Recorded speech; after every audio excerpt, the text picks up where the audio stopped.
Hello दोस्तों, स्वागत है आप सभी के आपके अपने चैनल पवन स्मार्ट स्टडी पर। तो आज की इस वीडियो में लेकर आए दोस्तों JAC monthly test class 8 social science यानी कि सामाजिक विज्ञान दोस्तों, जो कि 7 जुलाई का होने वाला है इसका एग्जाम। चलिए तो बिना किसी देर किए हुए आज की इस वीडियो को स्टार्ट करते हैं। उससे पहले दोस्तों अगर आपको वीडियो पसंद लगेगी तो वीडियो को लाइक कर दीजिएगा एंड दोस्तों चैनल पर नए होंगे चैनल को सब्सक्राइब कर बेल आइकन को भी ऑल जरूर कर लीजिएगा। और हाँ दोस्तों, अभी तक आप टेलीग्राम चैनल व्हाट्सएप चैनल में नहीं जुड़े हैं तो जुड़ जाए दोस्तों। चलिए शुरू करते हैं आज की इस वीडियो को। तो देखिए सामाजिक विज्ञान क्या दोस्तों, सामाजिक विज्ञान क्लास 8 जो कि 20 मार्क्स का रहता है दोस्तों। चलिए हम लोग फर्स्ट क्वेश्चन की तरफ चलते हैं।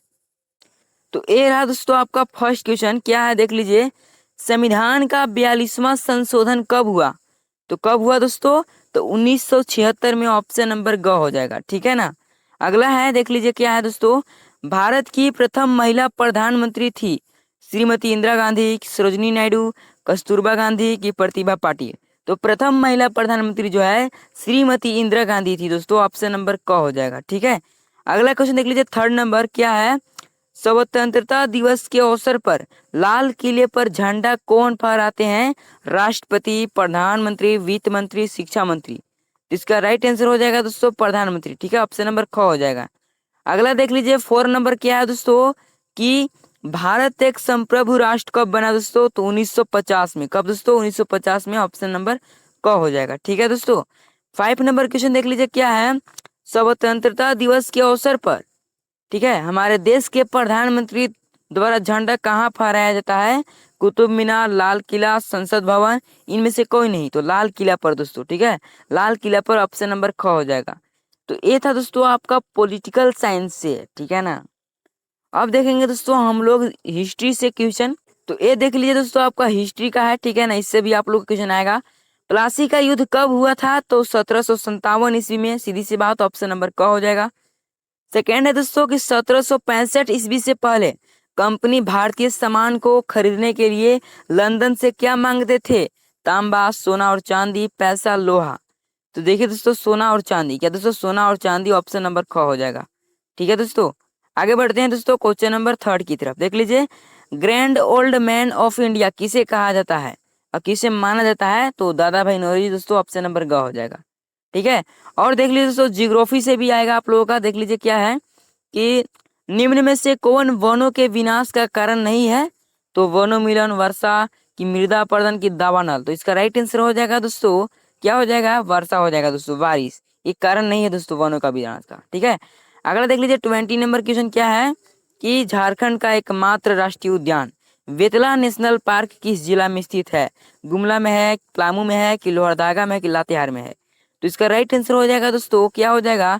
लातेहार हो जाएगा दोस्तों, ऑप्शन नंबर ग हो जाएगा, लातेहार में है, ठीक है, याद रखिएगा। और देख लीजिए एमसीक्यू क्वेश्चन दोस्तों, मोस्ट इंपोर्टेंट क्वेश्चन है। आपको लास्ट में जो है सब्जेक्टिव क्वेश्चन भी बताया जाएगा, इसलिए अंतिम तक बने रहेंगे, ठीक है दोस्तों। तो ये देख लीजिए अभी आपके लिए मोस्ट इंपोर्टेंट क्वेश्चन है, क्या है कि राष्ट्रपति का कार्यकाल होता है तो 5 वर्षों का दोस्तों। और ये भी पूछेगा कि भारत के प्रथम राष्ट्रपति कौन थे? तो डॉक्टर राजेंद्र प्रसाद, याद रखिएगा, ठीक है, पूछ सकता है। अगला है दोस्तों देख लीजिए, लौह पुरुष के नाम से जाना जाता है? तो वल्लभ भाई पटेल दोस्तों, सरदार वल्लभ भाई पटेल पूरा नाम, ठीक है। अगला देख लीजिए क्या है दोस्तों, नील विद्रोह कब आरंभ हुआ? तो 1859 ईस्वी दोस्तों, ऑप्शन नंबर ए हो जाएगा, ठीक है दोस्तों। तो ये था दोस्तों आपका मोस्ट ऑब्जेक्टिव क्वेश्चन, ठीक है दोस्तों। अब देखेंगे हम लोग सब्जेक्टिव क्वेश्चन। देख लीजिए क्या है, रैयतवाड़ी व्यवस्था कहाँ और किसके द्वारा लागू की गई थी? तो रैयतवाड़ी व्यवस्था मद्रास और बंबई में टॉमस मुनरो द्वारा लागू की गई थी। ये है आपका दोस्तों, ये आप लोग लिख दीजिएगा।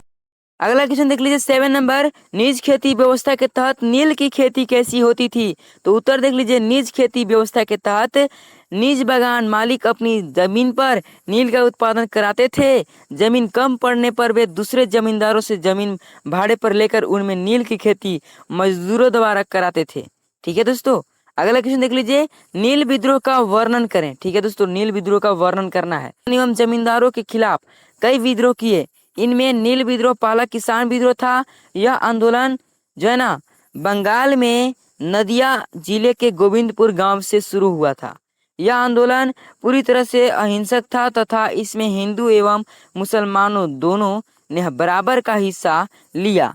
मार्च 1859 ईस्वी में सैकड़ों रैयतों ने नील की खेती क्या है आगे देख लीजिए करने और क्या दोस्तों करने और बागान मालिकों को लागत चुकाने से इनकार कर दिया।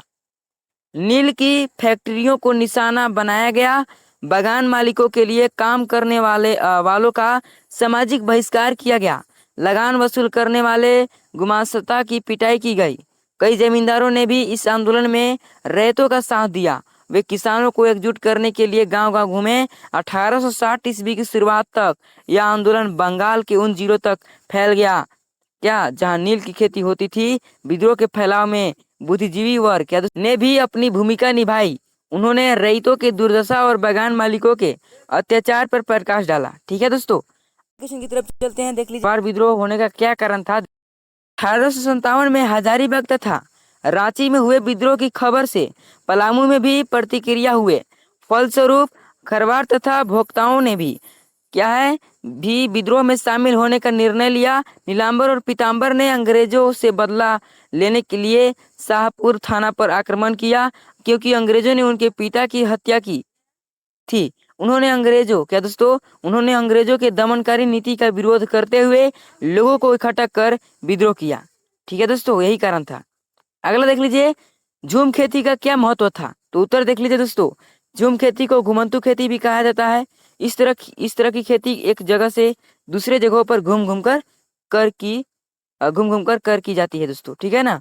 अब देख लीजिए क्या है दोस्तों, जंगलों के छोटे छोटे भूखंडों पर जमीन तक धूप जलाने के लिए पेड़ों के ऊपरी शीशों हिस्से काट देते थे और जमीन पर उगी घास फूस जलाकर साफ कर देते थे। इसके बाद वे राख को खाली जमीन पर छिड़क देते थे। इस राख में पोटास होती थी जिससे मिट्टी उपजाऊ हो जाती थी। वे कुल्हाड़ी से पेड़ों को काटते थे और कुदालों से जमीन की ऊपरी सतह को जोतने के बजाय खुरच देते थे और बीज रोपने के बजाय उन्हें खेत में बिखेर देते थे। जब एक बार फसल तैयार हो जाती थी तो उसे काट कर वे दूसरी जगह के लिए चल पड़ते थे। घुमंतू किसान मुख्य रूप से पूर्वोत्तर और मध्य भारत की पर्वतीय और जंगलीय बस्तियों में ही रहते थे। इन आदिवासी समुदायों की जिंदगी जंगलों पर ही निर्भर थी। वे जंगलों में बेरोक टोक आवाजाही और फसल उगाने के लिए जमीन और जंगलों का इस्तेमाल करने के लिए पूरी तरह से स्वतंत्र थे। ठीक है दोस्तों, अगला क्वेश्चन देख लीजिए क्या है। संरक्षण के 3 तरीकों को बताएं। जल संरक्षण के 3 तरीकों को बताना है। तो उत्तर देख लीजिए, जल संरक्षण के निम्नांकित तरीके हैं। देख लीजिए क नंबर में है जल रिसाव को कम करने के लिए नहरों को ठीक से पक्का करना चाहिए। ख में है रिसाव और वाष्पीकरण से होने वाली जल की क्षति को रोकने के लिए क्षेत्र की स्प्रिंकलरों से सिंचाई करना अधिक प्रभावी विधि है। ग नंबर में देख लीजिए दोस्तों क्या है, शुष्क प्रदेशों में सिंचाई की ड्रिप अथवा टपकन विधि बहुत उपयोगी होती है। संरक्षण के इन तरीकों को अपनाकर बहुमूल्य जल संसाधन को संरक्षित किया जा सकता है। आगे देख लीजिए दोस्तों क्या है, झारखंड में मृदा अपरदन की समस्या का उल्लेख करें। तो मृदा अपरदन की समस्या का देख लीजिए क्या है दोस्तों, झारखंड में मृदा अपरदन एक बहुत बड़ी समस्या है। वर्षा ऋतु प्रारंभ होने के पूर्व जब पहली वर्षा होती है तब किसान खेत की जुताई करता है। उसके बाद कुछ दिनों तक वर्षा नहीं पड़ने के कारण जुताई किया गया खेत सूख जाता है। उस समय जब तेज हवाएं चलती है तो मिट्टी को उड़ा कर ले जाती है। जब भारी वर्षा होती है तब पानी के साथ बहुत सारी मिट्टियां बहकर चली जाती है। इस तरह से झारखंड में मृदा का अत्यधिक अपरदन हो रहा है। इस प्रकार का अपरदन जिसमें मिट्टी की ऊपरी सतह बहकर हट जाती है चादरी अपरदन कहते हैं। झारखंड में चादरी अपरदन एक गंभीर समस्या है। ठीक है दोस्तों, तो ये था दोस्तों आपका most important question monthly test के लिए जो कि 7 जुलाई का होने वाला है एसएसटी का। बाकी दोस्तों कैसी लगी वीडियो पसंद आए तो वीडियो को लाइक कर दीजिएगा। और हाँ दोस्तों क्लास 9 और 10 का भी बहुत जल्द आने वाला है, उन लोग भी तैयार रहेंगे। ठीक है ना। और हाँ दोस्तों शेयर जरूर कीजिएगा अपने दोस्तों के पास। चलिए मिलते हैं किसी नेक्स्ट वीडियो के साथ, तब तक के लिए जय हिंद जय भारत।